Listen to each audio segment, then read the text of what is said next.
I hear the expression data led a lot, and I say it and people say it, and I think that's kind of a mistake. I think it needs to be data informed, data that challenges the assumptions that are most closely held. They're usually ignored, but that's probably when they're most valuable.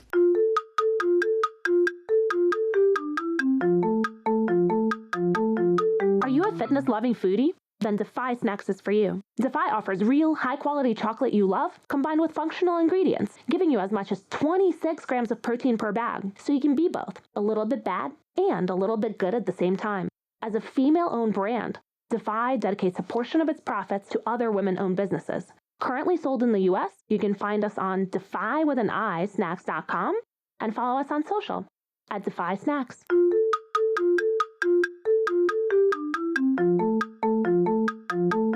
Hello and welcome to the Shiny New Object podcast. My name is Tom Ollerton. I'm the founder of Automated Creative, the creative effectiveness ad tech platform. And this is a podcast about the future of data-driven marketing. Every week or so, I have the pleasure and the privilege of interviewing one of our industry's leaders about their vision for where this industry is going. And this week is no different. I am on a call with the lovely Jason Hartley, who is head of media innovation and trust at PMG. So Jason, for anyone who doesn't know who you are and what you do, could you give us a bit of background? Sure. Well, first of all, thanks for having me. It's very fun to talk about these topics. So this is great. I should start with my title because it sounds kind of made up and grandiose. But so media innovation and trust. Basically, it is we're trying to do cool new things, but doing them the right way. You know, we're thinking about privacy, we're thinking about the ethical implications of AI and so on. And I feel really lucky to have that position because, you know, for a lot of my career, it's been, can we do this? Not should we do this? And it's nice to see the industry moving along as well as, you know, the company I work for. I've been in paid search for about 20 years. I've been focusing on privacy the last several years in my spare time, which is vanishingly small. I make music and I do yoga and lots of other things. Sort of try to take all of those experiences in my life and put it together and think about what the future might look like for us marketers and maybe beyond. So what has been that moment in your career where you were incredibly red-faced and you wanted the world to swallow you up, but in retrospect, you're quite glad that it happened? God, there's so many of those that I could point to. And of course, that's when you grow, when you learn, is when you make the biggest mistakes. But the one that always comes to mind to me was actually something that felt like a huge success and then turned into a failure. Years and years ago, at another job, I got the sense that, you know, we really understood the way paid search worked. We understood the rules. We understood what Google and Microsoft were telling us was what was the right thing to do.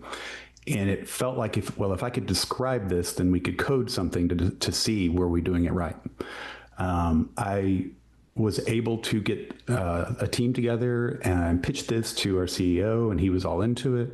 And we made this incredible product that would predict performance on your paid search account. This is long before OptiScore and things like that. So there really wasn't a product out there that was widely known. I'm sure other people were working on it.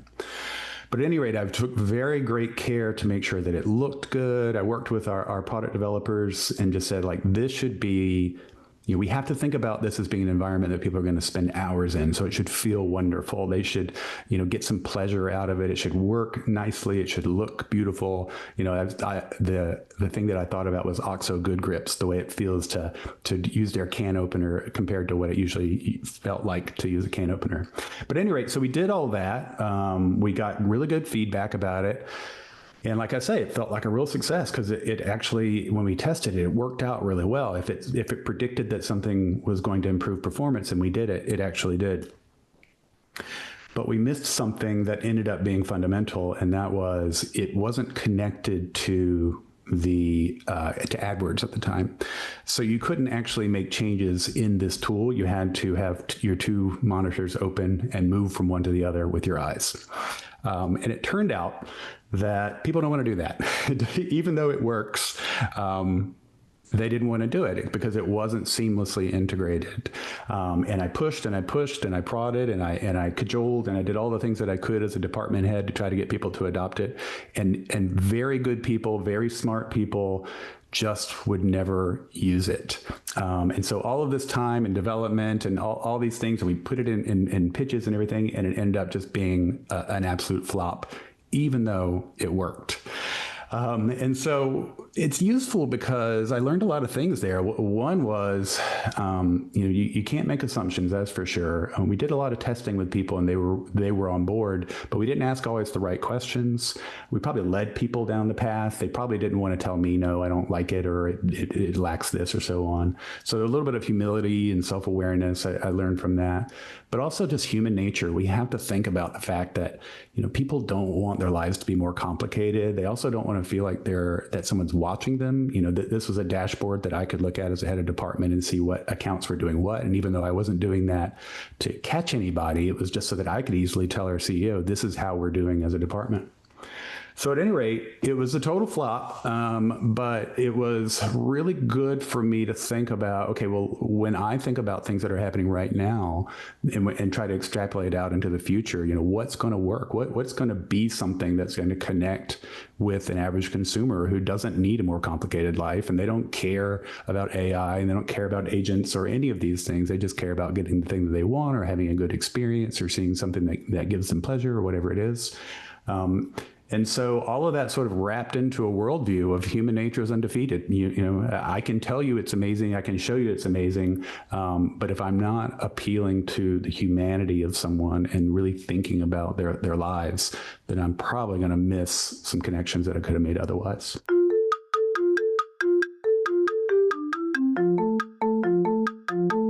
Yeah, my thing for that is being right is not enough. So it's you be as right as you like, but was it Thomas Aquinas say that a convincing untruth is better than a unconvincing truth, or something like that? I think we saw it was crazy. Probably wasn't him at all. But I could show that it actually worked. It was really strange because we are data-driven people, and it just seemed to me like, well, gosh, this is a no-brainer. Of course you would use this. But when it's Tuesday afternoon and you have to open up yet another thing, and you're trying to do things quickly, and you have to drill down into these things and find where the problems are, people are just not going to use it. And doesn't mean they're not smart. It doesn't mean they're not dedicated or anything like that. It just means you've made a product that doesn't solve their needs in the way that they needed to be solved. Yeah, and the problem you actually solved is your desire to be innovative, right? And sometimes that means you also solve someone's problem. And boy, have I done many things in the camp of like, well, I thought it was cool. So that's a lovely story. So have you got a specific bit of advice that you would give to someone to become a better data-driven marketer? Yeah, I think so. Again, I bring so much humility after that experience, and so many other ones that are probably more embarrassing. That one probably made me sound smarter than I really am. I could probably do some ones that really are embarrassing, but at any rate, I would say look beyond the data to be a better data-driven marketer. Or, I hear the expression data-led a lot, and I say it, and people say it, and I think that's kind of a mistake. I think it needs to be data-informed instead of led, because there's a larger world outside the data. And I think that sometimes we can measure ourselves into a corner and get into that old problem of just thinking that if you can't measure it, it doesn't matter. And I think that as we see user behavior and consumer behavior changing so much and so rapidly with everything that's going on with AI, they're moving faster than we can measure them. And so we can decide, well, we're going to ignore it because we don't have the data, similar to what we did with mobile for years. Or we can say, this is where consumers are. This is what they want. We need to be there. Now let's try to think about, signal, not certainty. What can we learn from what we have and make good decisions that way? But I think there was almost a cult of data years ago where it just felt like everything was an engineering problem. But we're dealing with people, and we're trying to connect with them in meaningful ways. And the data can help for sure, but it shouldn't lead you. I think that there's a combination of things that you have to put together, and then ultimately you put together what you're good at as a human with it, which is just like we have instincts that are right. But we need to look at data to confirm those. We also have to look at our biases. We have to look at the biases in the data and so on. So I think it is, you don't just trust the data, but you do use it as a tool. and, look at the data that challenges your assumption probably the hardest, because what, in my experience, it does seem that data that challenges the assumptions that are most closely held, they're usually ignored, but that's probably when they're most valuable. So we're going to move on now to your shiny new object, which is the undernet. And we've had 300 plus episodes of this podcast, and very rarely do people choose exactly the same, but we've definitely not had an undernet before. So what is that? What is the undernet, and why is it your shiny new object? So the undernet was something that we were talking about internally as we were thinking about the fact that increasingly the online experience is being powered that by things that are kind of invisible to people. And so as we started to think about the emergence of agents and how LLMs work to sort of organize and summarize the world and then give you what looks like a baked answer, it felt right, because the internet is there and we live on it, and it's a surface level thing. And we don't really think a lot about what's going on underneath. And so a lot of the pipes and things that we had built underneath there, the infrastructure of the internet, is now being used in a new way that's not really visible to us. We have these new invisible influencers in our lives that we don't really recognize. And that's really the undernet. It's all of those things together. And what's been interesting in the last few weeks with AI browsers kind of popping up, that's almost, I might have to have another name for that. We're considering the overnet for that, because there's this AI layer on top of what you do. So it's like this overlay. So you have this undernet underneath the internet where all these things are happening, and machines are talking to machines, and they're influencing your experiences. You have the internet where we're doing what we always did. And then there's the overnet that has this assistant quality where you can, you're not bound by the fact that you're in a website. You can go anywhere in the world while still being on that website. So it's a pretty profound shift. But the undernet is something we've coined, so we'll take a little credit for that. But I think it just speaks to this larger movement where agents are more a part of our lives and so on. I know everyone talks about agents and what they can do. There's a lot to be learned there. I think that we're a ways away, but as it is right now, the original idea about the undernet was just the fact that if you go to ChatGPT and it doesn't have the answer in its data, it searches for you, and so it searches instead of you, and that's a profound shift that it's happening, because you don't really see all the steps that it's taking, or you don't care about them so much, and you're just given a completed answer.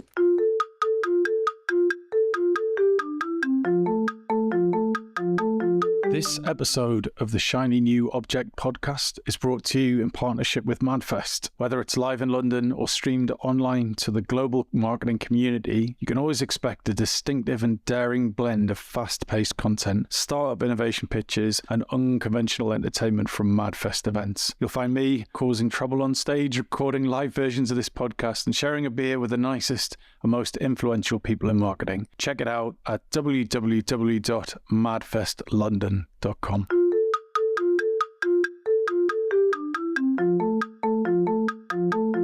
So what's your view on the commercials of all of this? So there's a writer that his name completely escapes me. He does a brilliant podcast called Better Offline. And he's been railing against Gen AI. What's his name? Anyway, it will come back to me. Ed Zitron. And great writer. Don't know if you know him. And just week after week, his 13,000 word email newsletter talks about how no one's making any money out of this.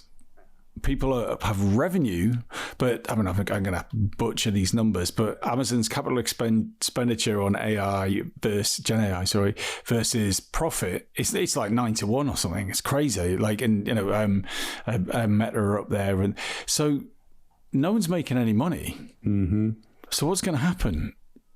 Because there's, yes, agents, I get it. Yes, I'm a huge user of these services, but at some point, if someone's going to get their money back, then they're going to be ineffectively expensive. Sure. Well, I think that we have to look at the bigger picture for sure.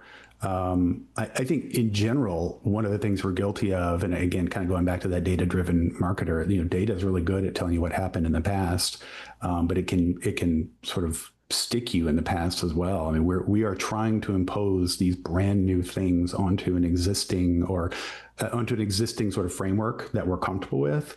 I think that there's going to be new ways to monetize this stuff that are going to pop up. There's just too much opportunity here, I think, to ignore. And if you think about, when Steve Jobs held up the iPhone for the first time, there weren't a whole lot of people thinking to themselves, boy, I bet taxis are going to be in big trouble. They weren't thinking that there was going to be this app ecosystem that was going to make it so that in New York you could get a car instead of, come at when you needed them rather than calling a car service and waiting for them to have a car available, or standing there in Manhattan at 4 o'clock holding your hand up for hours waiting for a taxi to be free.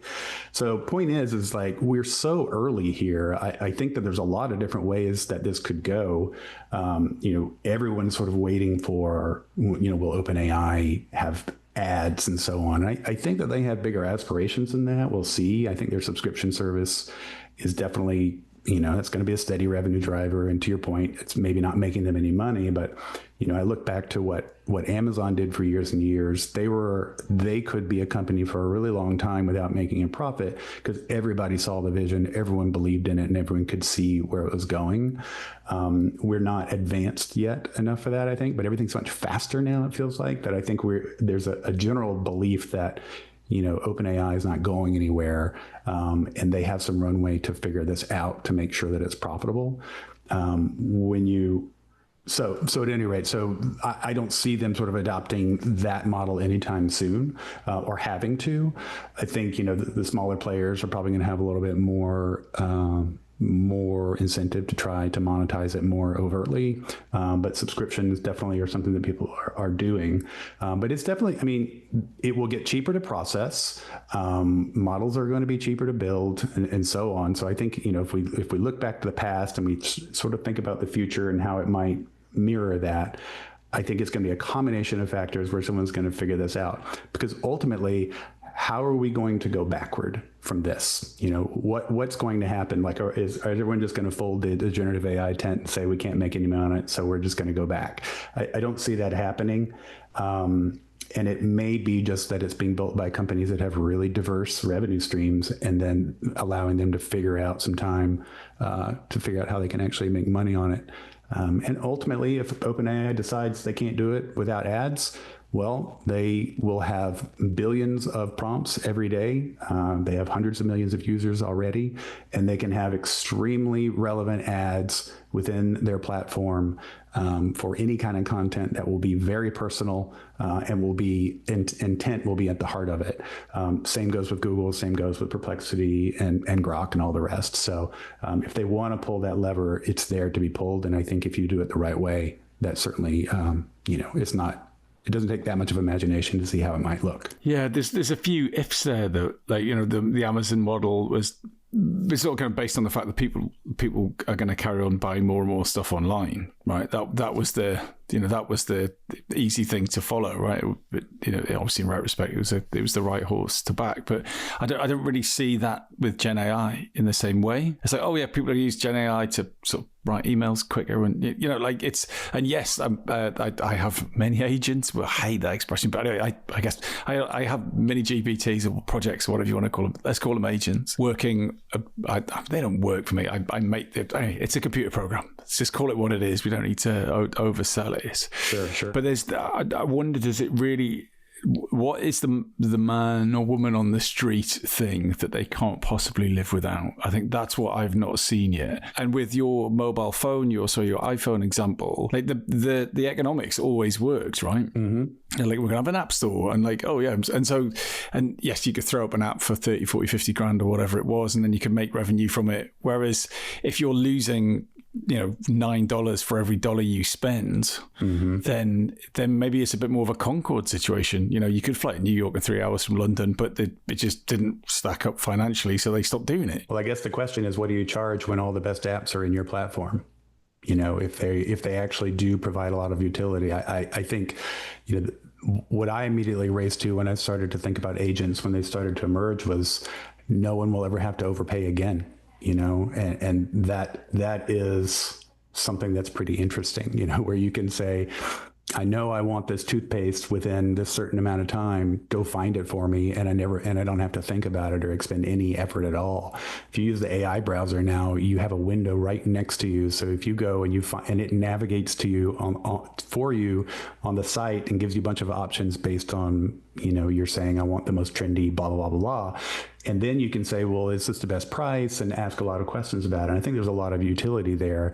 But, to your point, I mean, the browser business is not a great business. Search has been propping that up in a lot of ways. It's something to watch. But again, I think that we're still so early. I think it's certainly too early to dismiss anything. I think there are little bits and pieces to think, okay, it may be more like Napster, where Napster was like, okay, it broke the industry and they had to figure out how they could do iTunes for 99 cents and then streaming and so on. And that was a shift in the business that ended up being okay for the labels maybe and for the platforms, but it did hurt artists, because if you're not huge, then it's not great for you. So I think, it could go in a lot of different directions. But I think that there are enough reasons to believe that this is going to stay and provide real value to people, that people will pay for it. And then you throw in the fact that this stuff is powering business as well. And if you look at, all sorts of businesses are incorporating this technology, and they're getting it from the same platforms that we're talking about in a marketing context. That's why I say that the diversity of their revenue could keep them from having to do the types of things that Google and Facebook did when they were needed to make some money and really rely on advertising. There are just more options now that they can have and they can rely on. So they might just focus on user experience and making it as useful as possible, and then creating an ecosystem where they have developers that share revenue or whatever it may be. So we'll have to see how that evolves. And what's your take on the environmental impact? I'm sure that most responses I hear are, they'll work out how to make it, greener. But there's two quotes that made me think. The first was, every time you use ChatGPT, a tree dies, which I thought was quite nice. And then the other one was, to write an email is equivalent of boiling a kettle. Yeah. Which is a really visceral amount of energy. I don't know how much energy that is, but it's like, if you fill a full kettle and boil it, there's energy's being used there. And I'm like, oh god, help me. I'm not going to read this brief. Just summarize it for me. Sure. Yeah, I mean that's definitely. I mean, it's something that we have to figure out. It's something that I've done a lot of presentations about, actually talking about the ethics of this, and that's a big part of it for sure. I think that I do try to look at the big picture. Kind of, this is the theme. Let's have some humility. Let's not look at just this one data point. What is the greater context here? I agree that people need to be aware so they can make better decisions. There are ways to batch your requests and things like that. But if it's a working tool and you're expected to use it, it's kind of hard to be strategic about when you use it. But it isn't that hard to be strategic about knowing that I can just, search this on Google. But of course, if Google is going to take you into AI mode and use the same kind of technology, then you don't really have a whole lot of control over it. But I do think, when I look at the full picture, you'll see some people say, okay, well, to your point, every time someone uses ChatGPT, an angel loses its wings or whatever it may be, they'll point out that there are 5 other things that may have gotten better, or the fact that they can use the same technology to make, transportation more efficient or factories more efficient or whatever it may be. So I do think we have to look at the big picture, but at the same time, I think that we all need to keep talking about this and showing how important it is to us. And I think that we can all sort of take our own steps individually. If you're part of a larger company, like, in my role, trust is in my title. So I get to talk to 1,000 people about, look, we're doing everything we can as a company, but it will take individuals doing actions as well. But ultimately, it's really going to be up to the bigger companies who are making the biggest dent in this. I think often we talk about environmental problems, we talk about our own personal responsibilities and sort of leave out the fact that maybe bigger forces are at work here, and it does have to be a collective action, complete with consumers saying, or people saying, this is important to me, you need to fix this, and see where that goes. So it's another thing where it's like, gosh, I would love to come back and talk to you 2 years from now and see where we are there. Is it going to be much more efficient? Are we going to be able to have models? I saw recently that DeepSeek had, I think it was 90% or 93% of Grok's intelligence at 15% of the cost. Is that the future? Are we going to be able to do things much more efficiently, much more cheaply, and so on? I don't know, but we'll see. But in the meantime, we should all be talking about it and making sure in our own actions. I think we have to be aware of it at the very least, and then make decisions based on what you know.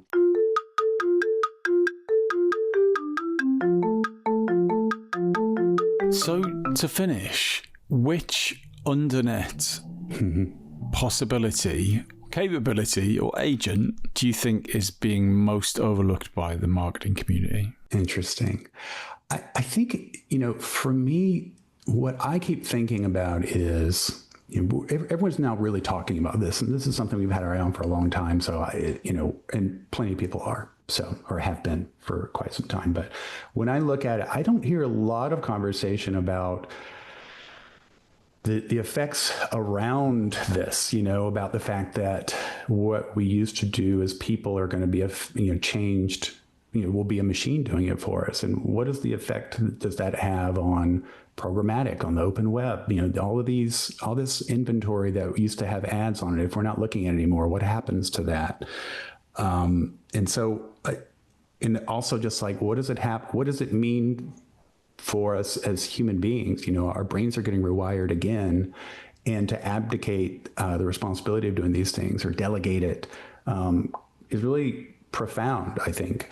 But we're still, going back to the human nature thing, we still want that joy of discovery. We still want to feel like we've found things, due to our cleverness, our connections, or whatever. And so when I think about this, I can't help but to start panning out and just looking at the entire picture, and how it affects it, both in terms of human beings and the way we think and the way we work, the way we feel, the tools that we prefer, the experiences that we like, and how those are going to change. And I think it's really those sort of second order effects that are being not talked about by a lot, because I think people are still in this phase of, well, this agentic search or the AI browser or whatever, just the actual facts of the thing and the capabilities of it. And, I try to think a little bit beyond that.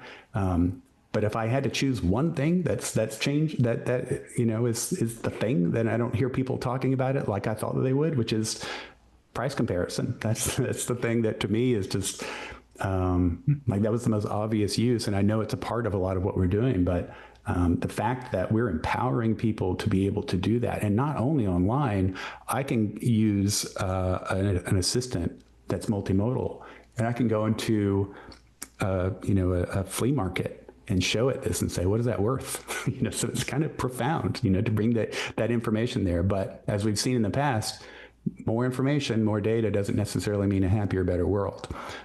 So we'll see how that all pans out. But that was a bit of a long answer, but that's the best I got for today. Well, Jason, you're going to put a date in the diary for this time in 2 years, if not sooner. That was brilliant. Thank you. All right. I remember I was supposed to have a 15-minute prep call with guests, and we talked for about an hour, I think, or something, on a variety of different topics. But thank you. If someone wants to get in touch with you about the undernet or anything else we've talked about, where's a good place, and what makes a message that you will actually respond to? So LinkedIn is the best place to get me. That's something that will definitely get there.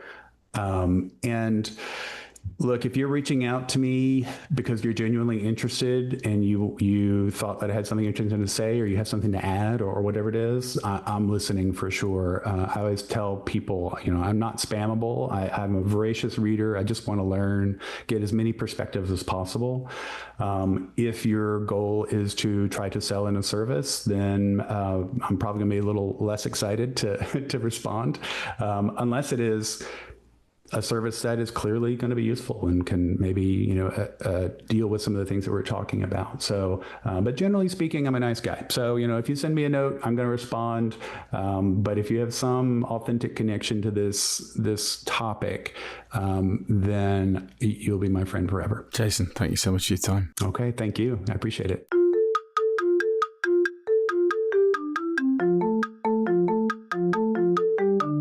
Hi. Just before you go, I'd really appreciate it if you could take the time to write a review of the Shiny New Object podcast on Apple Podcasts or iTunes, whatever it's called these days, or whichever podcast provider you use. We're an indie podcast, so it would go a long way for us if you could just share the word and give us a bit of a support on those channels. That would just be fantastic. If you haven't got time, that's also cool. And yeah, if you could tell your colleagues about the podcast, and also, if possible, don't forget to subscribe. And I'd love to hear your feedback. If you'd like to speak on the podcast or be a guest, or you think I'm asking the wrong questions, anything, I'd be super interested to hear what you think. So please email me at tom@automatedcreative.net. That's TOM at, I'm not going to bother spelling it. Anyway, you'll work it out. Thanks so much.